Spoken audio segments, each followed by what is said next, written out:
What's going on, everyone? Jeremy here from The Quartering. I saw a video from Tim Pool yesterday talking about the Charlemagne the God guest hosting on The Daily Show and saying that essentially DEI was garbage, which it is. But one thing I wanted to try to add some context or some word of caution. This isn't me trying to like epically own Tim. I just want to add extra context to it, because I feel like I have also fallen into this trap and I want to accept accountability for that. DEI is not dead. We have not defeated it. It has simply been renamed, or it has ascended to its final form, which is actually something called bridge. And I want to give a shout out to, I'm going to pronounce this wrong, probably Kirsha, maybe on Twitter, for cataloging this extremely well, and recommend following them. Although I don't know, their profile says they have some spicy stuff on that. So beware that. There's been kind of a big push. Everyone said, yesterday, oh, Charlemagne the God blasts DEI is mostly garbage corporate PR. Well, duh. We all knew that. Everybody knew that. And actually tonight on my live stream, we're going to do a deep dive into Bridge, into some of the videos from the Bridge founder, creator, some of the people around it. So if you haven't yet, please follow me on Rumble. Just go to Rumble, search The Quartering, you'll find my channel. It's got about 200,000 followers, no big deal. Or if you're a YouTube only person, you never want, and I get it, I still want you to tune in. So I created this second channel called Quartercast, where there's new videos every day, and that's where the live streams are at night. So if you can, make sure you subscribe there and you tune in tonight, because this is a deep, deep rabbit hole. So it starts with Charlemagne the God coming out and with a bunch of makeup on his face, talking about how DEI is garbage and that it's mostly just marketing wonk and BS. Yeah, we knew that. We knew that. The thing is, it worked, right? DEI cataloged a lot of things. It laid out companies that they knew, that Bridge essentially knew, we're going to talk about them in a second, knew would play ball. And diversity, equity, and inclusion, you see all these people losing their jobs. I've reported on it myself, right? 40% fewer people are getting jobs in DEI, 60% of them are getting laid off, all this kind of stuff. That is true. And it has been defeated. We've won the battle. How about that? Let me put it that way. We've won the battle, not the war. The war has already morphed into something that's been going on for 5 years. No one's even mentioned it. I mean, I'm sure some people out there have, but Daily Wire's not talking about it. Fox News isn't talking about it. A VTuber brought it to my attention. So they go on and everyone on the right's like, haha, epic win, haha, DEI's defeated, haha. No, I don't think so. In fact, take a look at something called Bridge, which actually is an acronym for benchmarking race inclusion, and the G stands for the gap, so it's not even a good acronym, in global engagement. Not only has Bridge been around for many years and festering, and I'm going to show you some of the big names attached to it, they're already on a Bridge 2.0. So let me share a little bit about what Kirsha was saying. I hope I'm pronouncing that right. I apologize if I'm not. If you're someone just starting to pay attention now, what's going on in Gamergate 2 and how journalists, game consultants, and game devs are all ignoring reality, trying to cover up who started the harassment, as well as cite the "you can't be racist against white people, I see no discrimination here," when the words of SBI, Sweet Baby Inc. employees being racist are posted. I implore you, they write, and by the way, they were on this back in March, implore you to look into Bridge. I've been talking about SBI and Bridge for a long time, and there are a lot of threads I've already made public. SBI is not a scapegoat. They are not a symptom of the problem. They are an arm of the problem. This isn't about video games. This isn't a niche thing only certain people care about. This is an all-encompassing issue that they want you to make it They want to make it so you cannot escape the principles of DEI. DEI has existed for decades, long before any of us were born. It reincarnates with different names, but it's always pushed the same Marxist ideologies who seek to subvert culture. This is being pushed in video games, comics, and movies and music, and corporations and brands. You see them by every day. Didn't you think it was weird when the United States and Canadian governments were getting involved in something as, quote, niche as video game drama? It's not.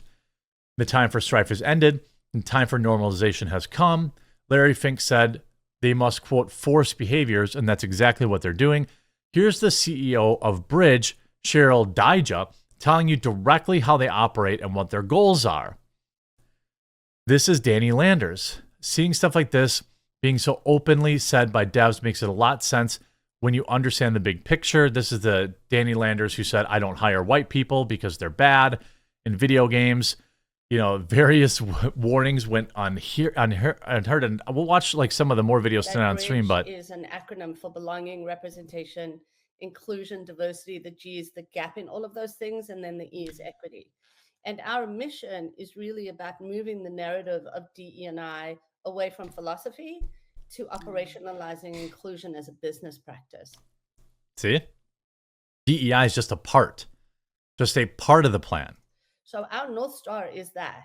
Our North Star is not necessarily just another liberal white woman too, by the way, ruining the world. Necessarily marketing per se, because we believe that inclusion needs to cross the maybe she's not white, I can't tell, marketing included, but you know, everywhere from organizational practices all the way to advocacy.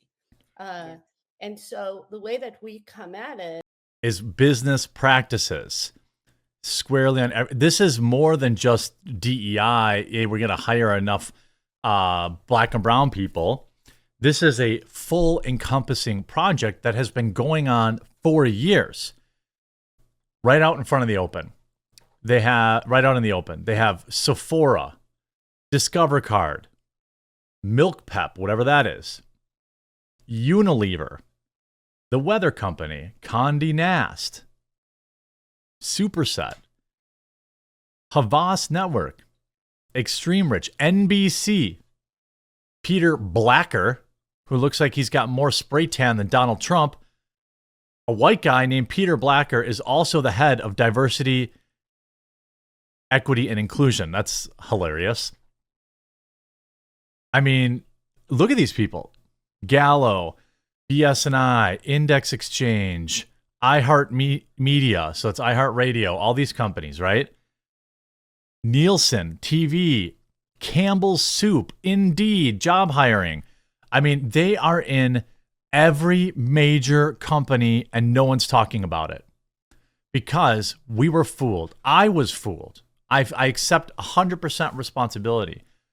I was fooled to thinking that DEI, diversity, equity, and inclusion, that was what we were fighting against. When in fact, Bridge has been around for years and simply uses DEI as a tool. The chairwoman of this site is from Discover Card. Here's a liberal white woman who founded it. Condé Nast, the Weather Channel, Sephora. Again, all of these people. It's right out here in the open, right? Strategic advisors. At the top of every company in America, major companies are all involved in this Bridge thing, which started essentially when we do the deep dive tonight on the website. I'm going to try to make it like a special edition tonight. The new big bad. I mean, there's IMAX inclusion for Bridge is Bridge IMAX, including Bridge IMAX revolutionary framework that reveals 72 business practices across 5 dimensions in the organization, laying the foundation for building inclusive brands and companies. If DEI was a mini boss, this is the final boss. Determine your organization's inclusion maturity. Identify, pinpoint, prioritize gaps. Video games is just part. Bridge IMAX is currently being piloted by Sephora, Colgate Palmolive, and Campbell's Soup. And by the way, Colgate Palmolive is about 1,000 brands. Campbell's has tons of brands. I mean, it's all right here on the website, companies that you don't want to have any part of. Because DEI was just a tool. In fact, they had DEI 1.0. Now they've unleashed DEI 2.0. If we look at Bridge 2.0, I'm not watching an hour and a half video. But this, right out here in the wide open world, a video that has 166 views is powering the most powerful companies in the world. Bridge 1.0, launched in 2021, was the first sector-wide DEI baseline survey. Bridge was just to follow and report on DEI initiatives because it was just one of their many minions. The results. Bridge survey was disseminated at nearly 400 organizations. Results have been presented to 2,000 people, including 1,000 USAID staff and 40 CEOs. The survey continues to serve as a powerful look for individual and collective action towards creating a more equitable industry. Here are the negatives. 84% of organizations' heads are white. 73% of leadership teams are white. 67% of board members, white. Only 4% of chief executives are BIPOC women. Again, the companies, the core partners, now they launched Bridge 2.0. Benchmarking race, inclusion, and diversity in global engagement. I mean, this stuff is nuts. And it's been going on for years. So yes, maybe DEI in name has been defeated, but it's only a part of their plan. Read up on Bridge, read up on wearebridge.com. Watch them start to squirm. Start posting these people's, profiles online. Find the companies that, that are embracing Bridge and start to see how they react when you bring it up. I bet you stuff starts to get deleted. Let me know what you think in the comment section down below. Hope to see you live tonight, and we'll talk to you again real soon.